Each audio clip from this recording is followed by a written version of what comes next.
I became obsessed with being the baddest motherfucker that God ever created. Am I that? I don't care. I believe it. And I was trying to tell him, once you become obsessed with something, obsessed, it's okay to be unbalanced for a while. It's okay. Don't be all this stuff people say. You gotta be balanced. To be the best in the world at what you do. It's not about being a Navy SEAL, people. The best at what you do, you have to be unbalanced to find every bit of fucking energy and strength that you have to pull it off. Then you get balanced once you become great. And then you help other people become better from you being the best in the world. So if your family doesn't understand, why are you so daggone crazy? Because I'm trying to be the best I can to give you the best that I am. And it takes being fucking obsessed to where people think you're crazy. People look at me and say, oh my God, you're a masochist, you're this and that. I'm not gonna get into how bad I was in all these races and SEAL training. I had 21 stretch fractures going through hell with me. 21 stretch fractures. You know what I did? I taped my ankles up. Roger that. I want to be a SEAL. So I did it. Become obsessed with being great. It changes everything. What if? A lot of times I'll be in a 200-mile run or something like that, and I'm all jacked up. Body's broken, mind's broken, spirit's broken. I started to say, what if I can pull this off? When I first walked into the Navy SEAL recruiter's office, he looked at me and said, there's only been 35 African Americans in 70 years make it through this. You know, I said to myself, what if I can be a 36? So what if I can pull off a fucking miracle? What if I can become someone that no one thinks I can be? And just me talking about that, I have the hair going up on my arm. Because it makes me just like, what if I can be that guy that people who call nigger this and that, and now I'm speaking at Tom Ferry's fucking event. So I look in the fucking mirror, I see this letter, I'm fucked up, and I'm like, you know what, man, no one is coming to help me. I remember back to what my principal said, because I went to the principal when they broke that shit in my car and in my notebook, and the best advice he can give me, God help his soul, was this: you're ignorant. They spell nigger niger. And so but honestly, I talked to the guy as I wrote my book, and I have nothing wrong with Principal Freeman. I actually interviewed him for the book, and he was happy to interview. He's a good man. What the fuck you can tell some black kid, you're a white guy in white society, we can tell him. You can shut down the fucking school and have a fucking damn. So I started talking to myself this way in this mirror. What the fuck is Principal? At that time, like, this is the best you can fucking do, Principal Freeman? That was my mind then, but in this mirror, it wasn't my mom, it wasn't Principal Freeman, it wasn't my dad, it was me. Because when nobody coming back to fucking help David Goggins, that was my mindset now. And so, with my non-spelling ass, I started getting these sticky notes and writing, you're fucked up. And my mom wakes up like, what is wrong with you? I go, man, I have to change, because I can't stay here. I can't, I looked at myself in the mirror and I was defeated. I go, look at myself. I'm like, who am I? Get back to work. It's time to get back to work. Stop.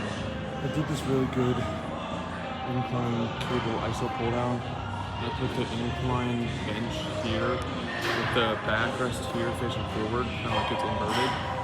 And I sit facing into the back of the bench and favoriting one side, and then pull down and squeeze really tight in the line.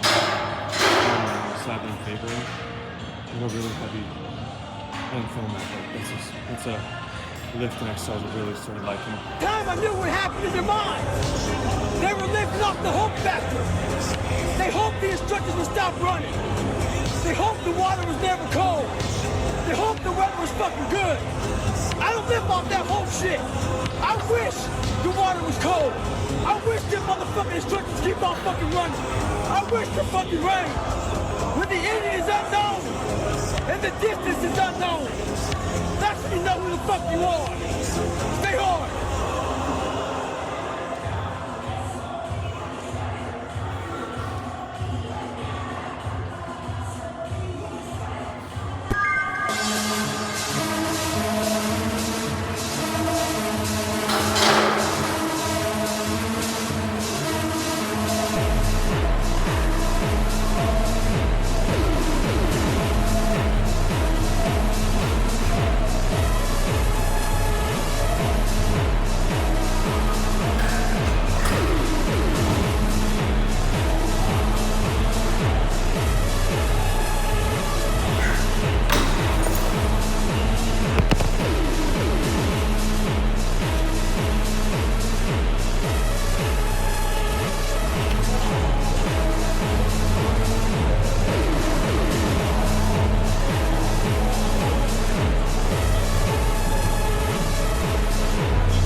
tolerable in our time and age.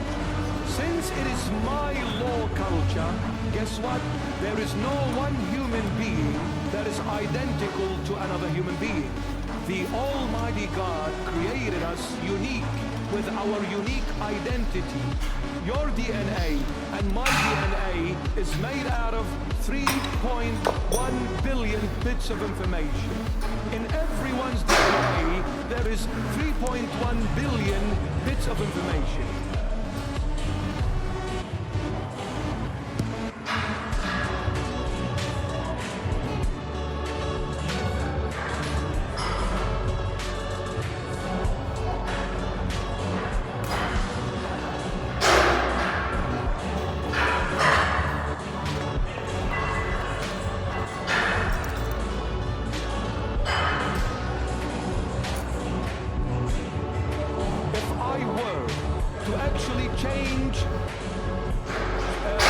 Write my DNA into words with 500 words per A4 paper, 500 words per page. It will take 600,000 pages to write your DNA and my DNA. 600,000 pages, 500 words per page. You put all the encyclopedias of the world together, they will get nowhere near your DNA. You have the greatest encyclopedia ever to exist inside of you.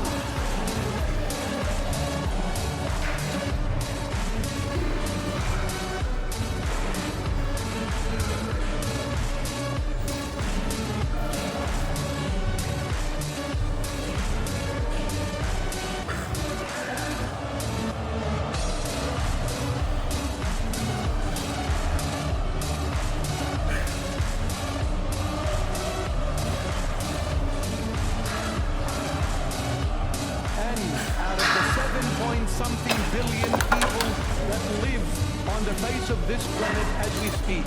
There is no one's fingerprint that is identical to the other one.